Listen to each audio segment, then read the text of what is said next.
Hello, welcome to Do It Yourself channel. Today I will show you where to find the options and how to turn off notifications from our digital well-being applications and functions in Samsung Galaxy S22. Where to look for these notifications and how to turn them off. We need to go to Settings, then in Digital Wellbeing and Parental Controls.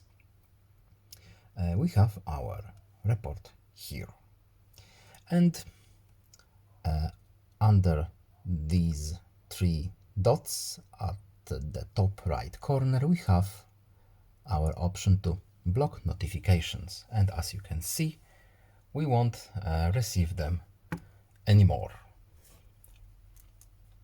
So that's it. I hope this video was helpful to you. Please leave a like and subscribe. Have a nice day and see you in the next video. Goodbye.